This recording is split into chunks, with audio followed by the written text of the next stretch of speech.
Bonjour les amis, bonjour à tous. J'espère que vous allez bien en ce dimanche. Alors, le dimanche, c'est le jour de l'oracle de la destinée, qui est, je le rappelle, basé sur le tarot médiéval, le tarot de Marseille. Alors, quelles vont être les grandes énergies pour ce dimanche, ainsi que la semaine qui arrive?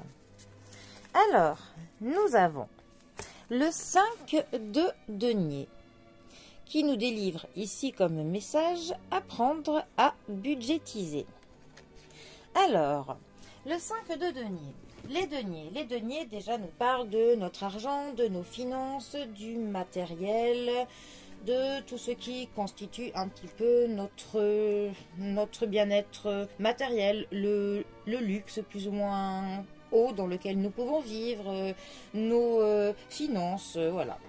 Le 5 de denier plus particulièrement. Alors, il peut nous parler d'un manque d'argent, d'une période où on n'est pas trop à l'aise avec notre banquier. Ça peut nous parler d'une période de privation. Ça peut aussi nous parler que l'on néglige certains de nos besoins. Peut-être que nous faisons passer certains besoins avant d'autres. Peut-être que nous allons privilégier notre domaine professionnel et notre domaine plus personnel, nous y pensons moins. Ça peut nous parler qu'il y a pour le coup une séparation qui sera spirituelle, que l'on se détache un petit peu de tout ce qui va nous nourrir spirituellement, nous éloignons de notre nous intérieur. Nous n'écoutons pas notre petite voix, nous n'écoutons plus ce que l'univers nous donne comme conseil. On a un petit peu ce sentiment où on ne s'écoute plus. Voilà. Beaucoup, c'est quand même une carte d'ailleurs qui va souligner que dans notre vie, nous ressentons un espèce de manque. Il y a un vide qui est là, et un vide qui justement ne se remplira pas par du matériel. Ce n'est pas de l'argent ou des cadeaux de l'ordre du matériel qui vont faire que ce manque se comblera. C'est un manque plus interne, un manque plus profond. Un manque d'ailleurs qui peut naître d'une blessure au niveau de l'émotionnel. Peut-être que nous avons pu mal vivre une situation par le passé. Peut-être que dans une relation nous a fait du mal, nous a fait souffrir, que quelqu'un nous a quittés, nous a donné un sentiment de l'abandon, du rejet, enfin voilà, on a un petit peu ce manque en nous, on ne sait pas trop d'où il vient, mais on a quand même ce mal-être intérieur qui nous rend un petit peu triste, voilà.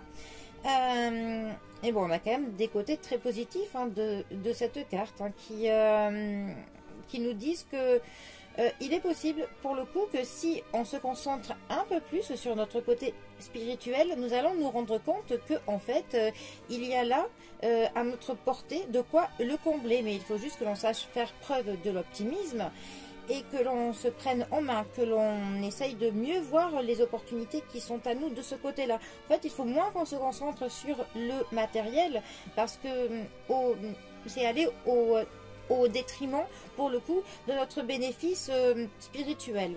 Voilà. Donc, en fait, il faut que l'on se concentre, que l'on essaye de s'éloigner de la matérialité, bien que nous sommes dans une société qui, hélas, met le dieu consommation en haut de tout, mais il faut qu'on arrive à se détourner pour le coup du dieu consommation et se tourner plus, donc soit vers le dieu si vous croyez, si vous êtes croyant, soit que vous vous retourniez plus vers vous-même, vers votre quête de l'épanouissement. Voilà, essayez de vous concentrer un peu plus sur votre côté spirituel. Voilà. C'est comme on dit, on est riche souvent de l'intérieur, être riche n'est pas forcément matériel. Je pense que l'on est vraiment riche d'âme. On est riche de cœur, et ce sont quand même les plus belles choses que l'on peut partager. Ah bon. Sur ces belles paroles, en tout cas, je vous souhaite un très bon dimanche et plein de bonnes choses pour cette semaine qui arrive. Voilà. Allez, les amis, passez un très bon dimanche et je vous dis à bientôt pour un prochain tirage. Allez les amis, à bientôt. Bisous à tous.